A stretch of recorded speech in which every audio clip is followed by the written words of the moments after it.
Olá, meu nome é Gustavo e bem-vindo ao 35º episódio de Como Reformar Cedo em Portugal com ETFs acumulativos. Repara bem, só falta um mês para fazer 3 anos desde que iniciei esta série. Mas pronto, antes de começar quero primeiramente agradecer à XTB por apoiar este vídeo. Eles têm 0% de comissões tanto em ações como ETFs reais, um valor mínimo de transação de apenas 10€ e estas condições são válidas para volumes mensais até 100.000€. Porque se ultrapassar este volume, então é cobrado uma comissão de 0,2% no mínimo de 10€. Eu também gosto de salientar que eles têm uma taxa de conversão de 0,50%. No entanto, os ETFs que eu adquiro, para além de serem acumulativos, também são em euros. E eu tenho a minha conta em euros, por isso aqui não existe conversão e evite esta taxa. Ainda antes de partilhar a minha conta da XTB e o respectivo desempenho e portfólio, quero que tu saibas que se também criares conta na XTB, existe um passo que permite colocar um código promocional. E aqui é sempre melhor colocar alguma coisa, e se colocares Workaholic, ao menos podes ganhar um mês gratuito do meu Patreon. Se entretanto não receberes esse e-mail, podes mandar mensagem privada que eu depois envio-te o respectivo código. Agora, passando para a minha conta, podes ver que neste momento está com um lucro não realizado de 4.442,90 porque isto está a oscilar que o mercado está aberto, sendo que o valor da conta está nos 28.800, mas não podemos desconsiderar que tenho aqui este montante todo em fundos livres. Agora, este foi o último ETF que eu adquiri, foi o XDEV, portanto já teve aqui alguma valorização desde o mês passado e eu vou colocar exatamente este montante, ou seja, o lucro não realizado aqui nesta calculadora. Atenção que esta calculadora não calcula com precisão como deve ser calculada a inflação, mas eu já vou partilhar contigo o fecheiro que considera corretamente a inflação e não só, está bem? Por isso eu vou partilhar contigo a XIRR que o portfólio está a ter neste momento. Mas esta calculadora é boa para iniciar, para tu entenderes os objetivos desta série. Portanto, eu tenho neste momento 28 anos, quero me reformar aos 55, o gasto anual que eu desejo ter na minha reforma será 12.000. Atenção que nos cálculos desta calculadora já considera a perda de poder de compra quando chegar aos 55 anos, está bem? Por isso, aqui estes 12.000 não são bem só 12.000. Pronto, o que tenho neste momento investido são 21.275, basta fazer uma subtração entre o valor da conta e os fundos livres, que dá este cálculo mais ou menos, e a contribuição mensal são cerca de 500. Há meses que pode ser mais, há meses que pode ser menos, portanto depende muito do nível e da zona que estamos atualmente. Depois a taxa de crescimento que eu coloquei aqui foi os 10,54%, apesar de neste momento eu estar com um ritmo, ou seja, com uma taxa de crescimento superior a esta, mas eu coloquei com base nos dados históricos. Porquê? Porque eu não sei o que é que pode acontecer ao meu portfólio no futuro, não sei que quedas podem surgir, eu não sei se a XIRR pode descer significativamente, portanto eu faço aqui a média do S&P 500, que está nos 10,54%, mas mesmo que o meu portfólio tenha uma taxa de crescimento superior, que neste momento está de volta dos 16%, ou inferior, se tivesse por exemplo em 5%, eu calculava esta média, porque quando chegar aos 55%, eu penso que irei ter de volta desta percentagem. O objetivo é que seja superior, mas acredito que esta será a percentagem ideal para o cálculo, pelo menos para este. Mas claro que eu depois no fecheiro que tem os dados precisos, eu vou calcular exatamente com a taxa de crescimento que estou atualmente, como é óbvio. Depois, a taxa de inflação eu calculei com base na média desde que eu comecei esta série, portanto 3,9%. Eu poderia também utilizar os dados do Banco Central Europeu, que tem aqui a estimativa para agosto de 2,5%, mas eu faço a média desde que comecei a série e está nos 3,91%.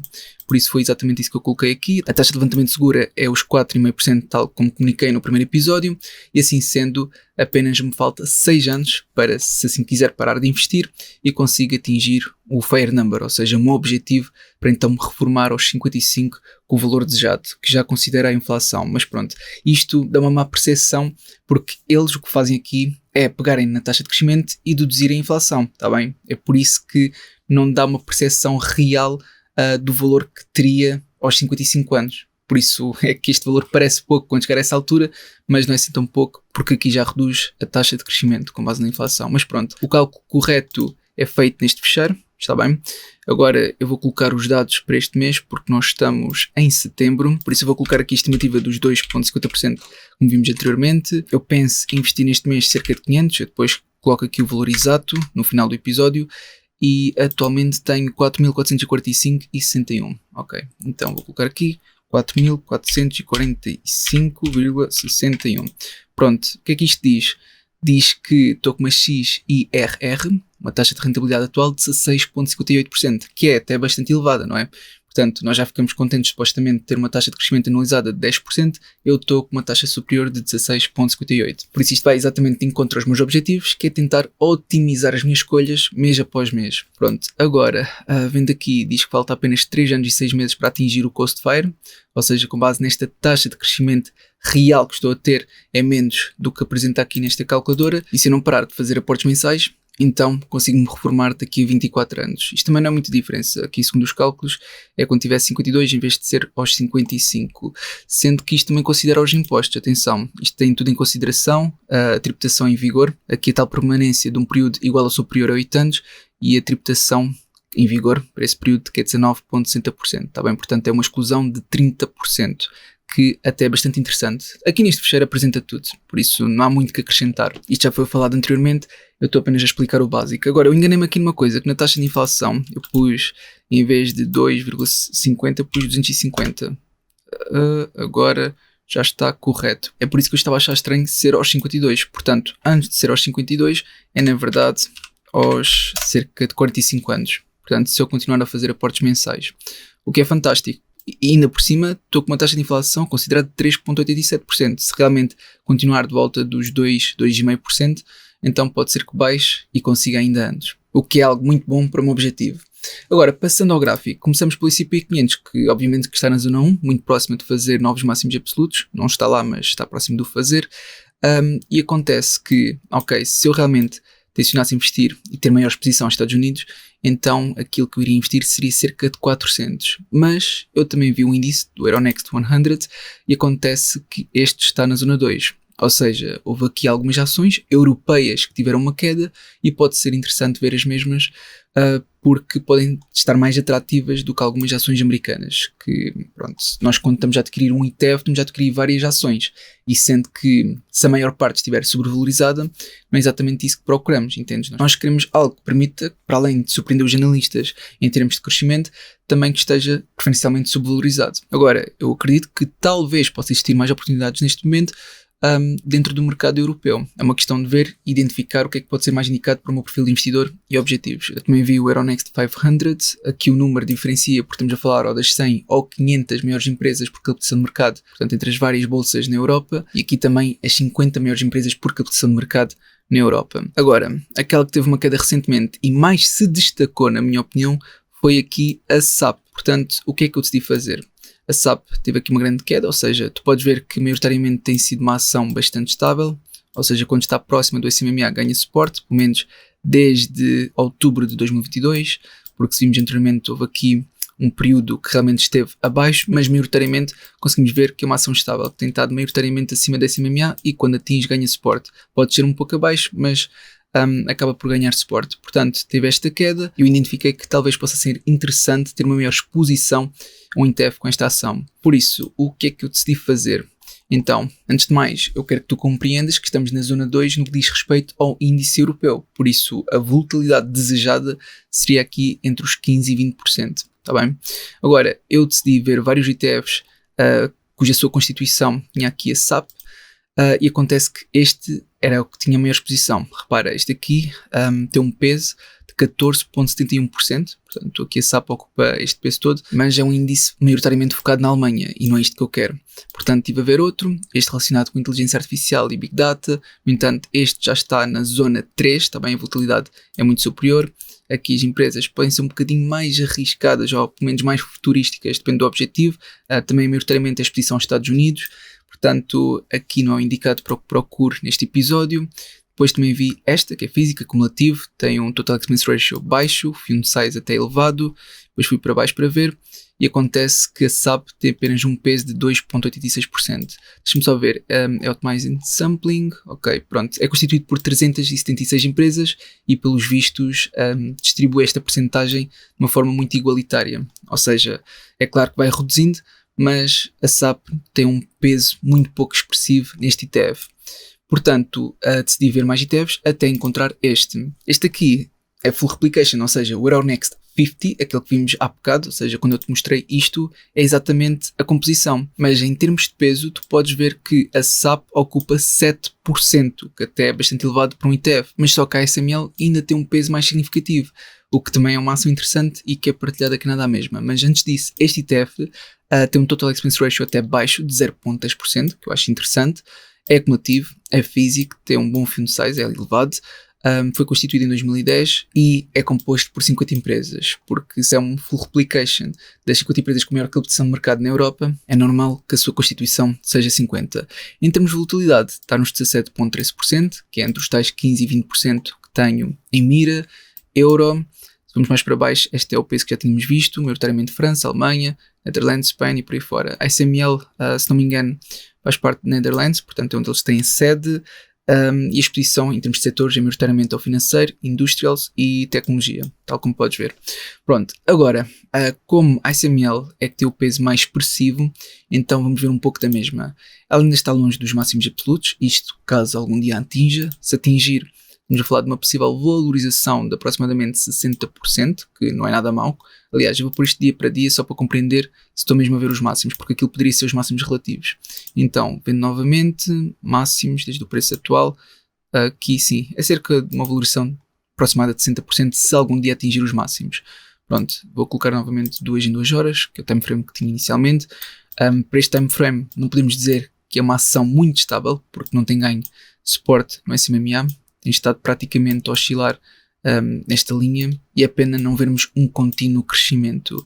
Se formos ver individualmente, temos aqui alguns sinais negativos do FMO System. No Simple Moving Average cruzou para queda e agora parece estar a querer cruzar novamente, mas para subir no curto prazo, e em termos de Exponential Moving Average parece ter cruzado para queda novamente, mas honestamente estes indicadores não servem de muito, porque a mesma está praticamente no intervalo, sempre a oscilar e a consolidar, portanto não faz aqui uma grande diferença. Portanto, se a análise técnica não nos ajuda, passamos à parte fundamental. No Seeking Alpha, com base na classificação quantitativa para esta indústria em específico, coloca a ASML como terceiro lugar, o que não é mau. No Guru Focus, dá uma classificação de 95 em 100, sendo que para a saúde financeira dá um 8 em 10, para o concurrativo é mesmo a 10 em 10, momento 7 em 10, valor justo 4 em 10. Eles aqui apontam como um aspecto mais negativo porque acham que está demasiado subvalorizada. Eles apontam que está subvalorizado por 29,34% e para o crescimento dão 10 em 10. Depois no Finbox, se utilizarmos o DCF, Gordon Cortese nos últimos 5 anos, apresenta uma possível valorização de quase 20%. Se entretanto utilizamos os multiples com base nos rácios, deixa-me lá ver qual é que é o múltiplo que eu escolho, Enterprise Value to EBIT e Price to Earnings, como aqui apresento, vemos uma possível valorização de quase 22%, estas são as empresas comparáveis, e aqui de cerca de 25%, ok? Pelo menos com base neste múltiplo. No Simple Wall Street não apontam quaisquer riscos, sendo a avaliação neste momento diz que está apenas 5,4% subvalorizado. Para crescimento futuro, com base nas projeções anuais do crescimento dos earnings, está acima do mercado, mas muito abaixo da indústria. Com base nas projeções anuais do crescimento dos rendimentos, está acima do mercado, aliás, está praticamente igual ao do mercado da Europa, pronto, mas está um pouco abaixo da indústria. Pronto, ok. Para a saúde financeira, vamos lá ver. Estão ativos correntes superiores aos passivos correntes, a diferença ainda é significativa, e ativos não correntes também superiores aos passivos não correntes. Em termos de debt to equity, felizmente houve aqui um crescimento dos capitais próprios, uma redução do endividamento, o que eu vejo isto com bons olhos. Depois, compras e vendas por parte dos insiders. O que é que nós temos aqui? Temos várias vendas nos últimos 6 a 9 meses, sendo que os cargos foi principalmente do CEO, Chief Operating Officer e Chief Financial Officer. Mas atenção, isto não foi no último semestre, foi entre os últimos 6 a 9 meses, mas não deixa de ser algo recente. Depois no Stock Rover, mostra uma margem de segurança de menos 8%, sendo o Value Score 73, crescimento 27, qualidade 99, sentimento 7, e com base na classificação de analistas é mais um buy do que um strong buy. No Stock Analysis, com base na classificação de 5 analistas, é mais uma compra, e com base no Market Beat, utilizando as projeções dos analistas, é uma compra moderada, utilizando a classificação de 3 analistas e o possível upside de 25,38%. No Market Watch, também vou ver aqui rapidamente, estimativa dos analistas, houve uma redução infelizmente, ou seja, nos últimos 3 meses houve mais recomendações de compra do que agora.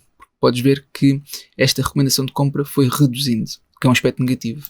No plano Pro do Investing.com mostra que está a ter um bom desempenho, sendo o possível upside de apenas 14,1%. Portanto, esta em princípio será a minha escolha, ou seja, este ETF que tem tanto a SML e a SAP como maiores pesos neste ETF, está bem, destacam-se do resto, mas também é interessante neste momento adquirir um ETF europeu. É bom para diversificar e também aproveitar algumas das quedas que as ações europeias tiveram. Eu não estou a dizer que as ações europeias têm uma maior perspectiva ou expectativa de crescimento, pelo contrário, está bem? As ações americanas têm mais potencial nessa medida, mas face ao preço atual, eu acho interessante ter agora mais alguma exposição às ações europeias. Pronto, agora, vocês também fizeram sugestões e é claro que se alguma das vossas sugestões for melhor que esta, então eu prefiro a vossa sugestão. Eu não tenho clubes favoritos, eu escolho aquilo que é mais indicado para o meu perfil de investidor e objetivos.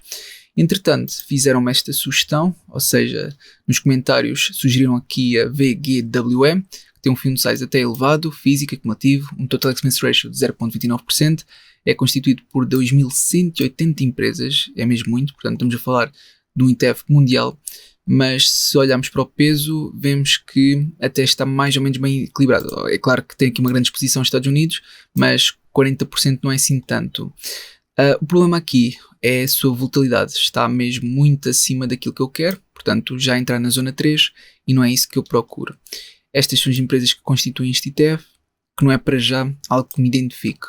Pronto, depois outra sugestão que foi feita foi também um ETF mundial, e atenção, eu agradeço bastante fazerem sugestões de ETFs mundiais, porque é nesta altura que estamos, ou seja, nós queremos um ETF que talvez consiga aguentar melhor possíveis quedas que o mercado americano talvez tenha no futuro, não sabemos. Pronto, total expense ratio de 0,25%, acumulativo, físico, fund size elevado, é constituído por 299 empresas, uma volatilidade de 15,63%, que é aceitável.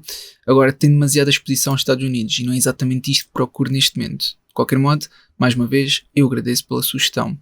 Mas atenção, também temos, por exemplo, aqui a SML, mas repara, é apenas um peso de 1,53%, que é muito pouco. Depois, a próxima sugestão foi um ETF Full Replication para o Euronext 600, ou seja, as 600 empresas com maior captação de mercado na Europa. Podes ver que tem um total expense ratio de 0,20%, é acumulativo, é físico, tem um fund size, pronto, grande, mas não lá muito grande, foi constituído em 2023 e é composto por 599 empresas, ou seja, não são as tais 600 que devia-se, pelo menos segundo o índice. Pronto, em termos de volatilidade, está na zona 1, portanto, deixa-me lá ver outra vez, zona 1 é entre 10 e 15, não é? Se eu for aqui ver, exatamente, por isso está na zona 1. E se está na zona 1, aqui já descartaria. Mas a verdade é que também a diferença não é muita. Por isso, aqui ainda é aceitável, a margem é pouca. Pronto, de qualquer modo, a SML tem maior destaque, SAP e por aí fora. Agora, não é por estas duas estarem em primeiro lugar que eu realmente tenho que dar uma maior importância. Porquê? Porque em termos de peso, está muito igualmente distribuído, entendes? Estas aqui estão com peso de 2,34, 2,32, por isso é um peso muito pouco expressivo. E depois vai distribuindo pelas restantes, vai reduzindo até conseguir ter aqui um impacto nas 600 empresas, sendo que as últimas praticamente não têm expressão nenhuma, é quase como não estivessem lá. Mas pronto, esta é a exposição, Europa, mas eu prefiro ter um peso maior a estas que acredito possam ter talvez mais potencial que outras. É claro que também temos aqui algumas que me interessam, por exemplo, temos a Novo Nordisk, que também tem tido uma grande queda, mas mesmo assim a expressão, ou seja, um peso de 1,66% não é nada demais, não é? Pronto, agora passando aqui a outra sugestão, também um ETF mundial, com um total expense ratio de 0,25, é acumulativo, físico, tem um grande fund size, constituído por 400 empresas, é full replication, uma volatilidade que, pronto, está definitivamente na zona 1, por isso este em princípio será para descartar, sim. Aliás, este aqui é muito próximo, sim, XDEF foi aquele que eu adquiri no mês passado, portanto este aqui será para descartar. Agora, outro ETF mundial, este é o último que foi sugerido, vamos a falar de um ETF que tem um total expense ratio de 0,15%, é acumulativo, é físico, também tem um fund size grande, é constituído por quase 2.400 empresas, e se formos olhar para baixo, vemos que tem uma volatilidade de 15,32%, ou seja, já faz parte da zona 2. Entretanto, conseguimos ver que maioritariamente tem exposição aos Estados Unidos, que não é bem isto que eu quero neste momento, e são as mesmas empresas de sempre, Nvidia, Microsoft, Apple, Amazon e por aí fora, portanto, por captação de mercado, mas considerando todo o mundo, ok? Não estamos aqui a ver nenhuma novidade neste ETF mundial. Por isso, eu agradeço bastante as vossas sugestões, mas eu vou optar por escolher a minha, que a minha foi esta, por isso eu vou procurar pelo ensino, tá bem? Basta copiar aqui, e vou aqui à XTB, e vou colar aqui. Deixa-me lá ver se aparece. Aqui está. Portanto, aqui o ticker chama-se SXRT.de. Eu vou clicar, vou tentar arrastar, ver se isto me deixa, não deixa, tenho que tirar daqui a Salesforce. Salesforce vai ter que sair. Entretanto, a Salesforce também teve uma subida desde a última vez que adquiri, no mês passado, não é? Vou ter que fazer isto outra vez, procurar pelo Ensine, está aqui, arrastar e está feito. Portanto, podes ver que este ETF teve esta queda recentemente, está bem? E o que eu vou fazer é primeiro ver mais informações para garantir que é o ETF real, que eu só adquiro ETFs reais acumulativos, inteiros. Então, SXRT.de, ok, iShares, acumulativo, euro, pronto, acho que está tudo bem. O mercado ainda está aberto, por isso eu consigo adquirir agora. Vou fazer uma nova ordem. A quantidade, portanto, vai ser, cada uma está a valer quanto? 202 neste momento? Ok. Pois, agora acontece aqui uma coisa um bocadinho complicada. De certeza que existem outros ETFs que são exatamente iguais a este, mas são mais baratos, não é? Agora, o problema deste em específico é o facto de eu não conseguir adquirir os 500 euros, porque estamos na zona 2, então seria os 500 euros. Por isso, eu como só adquirir inteiros, o que eu vou fazer é adquirir 2, que é o mais próximo, são os 405 euros, também é o mais próximo de 500, porque mais uma já seria 607, e por isso este sendo o mais próximo vai ser a minha aquisição. 2 ações, não é exatamente aquilo que eu queria. É claro que se eu talvez fizesse um estudo um bocadinho mais prolongado, conseguiria encontrar um ETF muito semelhante a este. Aliás, eu posso fazer isso já. Deixa-me só ver. Então, Stock 50. Está bem, então vamos procurar. Não há que ser preguiçoso. Stocks 50. Ok, então temos aqui vários. XSE. Talvez já tenha adquirido no passado, eu tenho que verificar. Então, XSE. Deixa-me cá ver. Tá, não. Tá aqui. Ou seja, já foi adquirido no passado. Este que é o XESC.de. Portanto, eu já tinha visto, comparado e tinha identificado que este poderia ser a melhor escolha, porque como está, ou seja, cada ETF tem um custo mais reduzido, então eu consigo mais facilmente adquirir exatamente a quantidade que eu desejo e ser ETFs inteiros. Pronto, realmente estava a ser um pouco preguiçoso e peço desculpa por isso. Então, vamos lá tirar isto. XESC, que está aqui.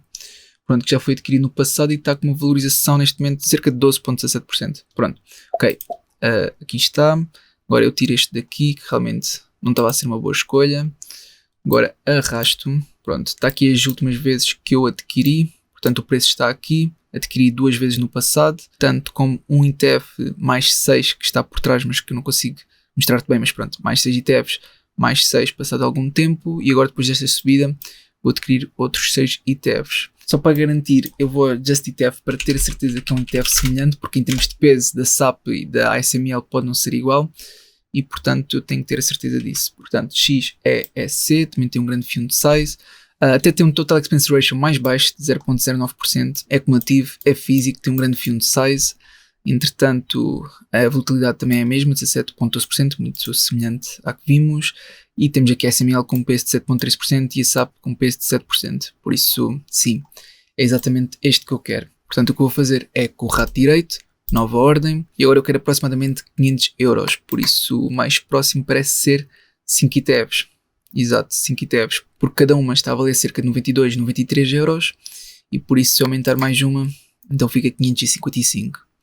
Por isso eu vou adquirir 5 ETFs, 463, efetuar a compra, o mercado está aberto, por isso confirmar compra deve ser já automaticamente executado. Ok, vamos lá ver, e já está aqui, por isso consegues ver todas as minhas posições. Começo com um prejuízo inicial de 20 cêntimos, não é nada especial, estou totalmente ok com isso, mas agora quero ir aqui a histórico da conta, porque entretanto tem operações com numerário, só para ver quanto é que foi investido. Então foi investido 463,10, por isso vou aqui novamente ao fecheiro, 463,10 e pronto, agora temos também o fecheiro atualizado. Por isso esta é a minha partilha de estudos, eu realmente espero que tenha sido útil. Se foi, não te esqueças de colocar gosto para apoiar e até uma próxima.